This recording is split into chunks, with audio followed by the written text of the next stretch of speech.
Sometimes the most incredible stories aren't in blockbuster movies or epic novels. They're actually hidden in places you'd never ever think to look, like a local business website.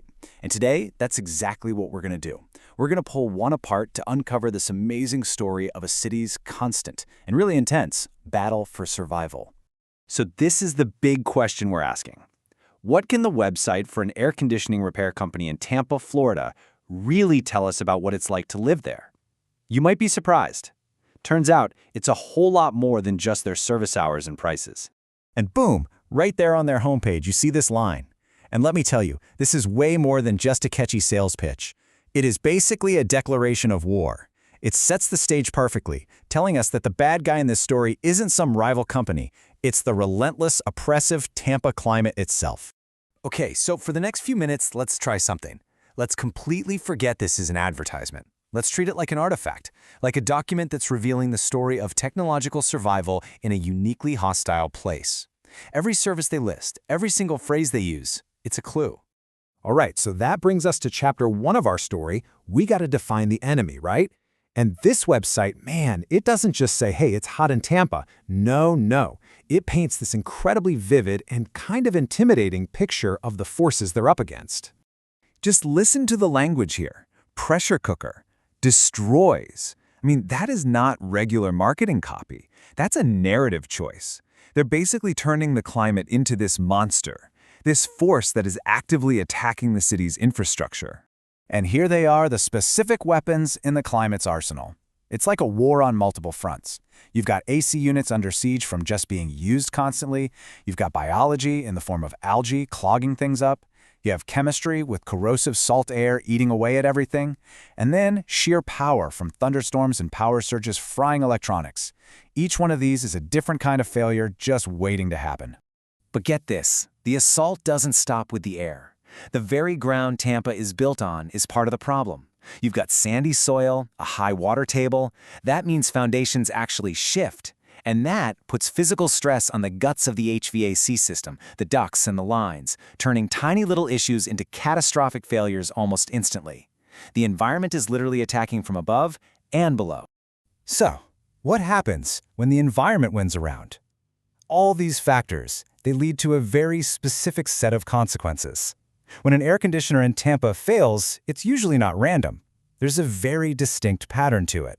And this, right here, is the crucial point. The company's entire business model is built around anticipating these exact failures. The website lays them all out, one by one, which creates this sense of inevitability. It's not a question of if your AC will break, but how it's going to break. First up, all that constant humidity is the perfect food for algae, which then clogs up the drain lines. Water backs up, and suddenly you've got serious water damage in your ceilings and walls. A simple biological process leads to major structural damage. Next, you have the parts that kickstart the motors, the capacitors. They're basically just cooked to death by the intense heat and the constant use. The system will hum like it's trying, but nothing actually turns on. One tiny, burned-out part renders the whole machine useless. Then there are the leaks. The system is always vibrating, and that salt air is always eating away at the metal. Eventually, something gives. A little hole forms, refrigerant escapes, and the coils inside your AC freeze into a solid block of ice. And finally, the heart of the system, the compressor.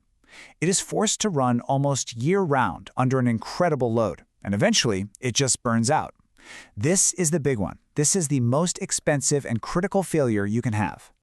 So after building up this absolutely terrifying picture of environmental chaos, the website, of course, positions itself as the only possible hero.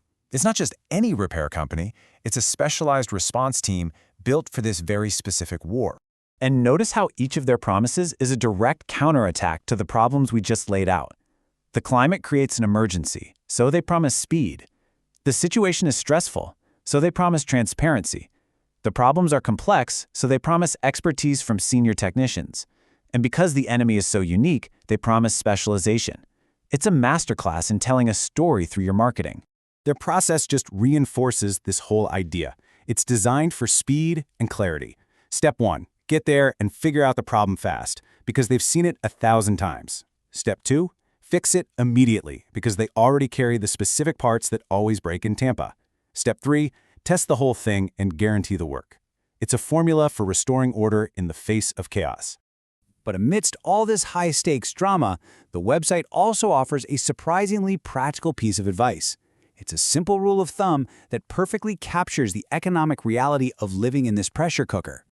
They call it the $5,000 rule. It's a simple calculation designed to stop people from throwing good money after bad on a system that is, let's face it, inevitably losing its battle against the climate.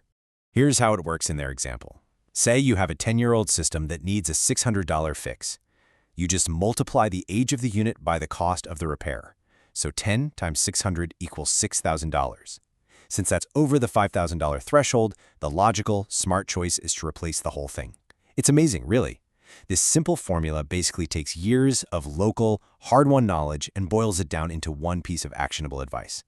So after this deep dive into one website, what's the big takeaway? Why does any of this matter? Well, it's about learning to see the hidden stories that are all around us. Here's the key insight.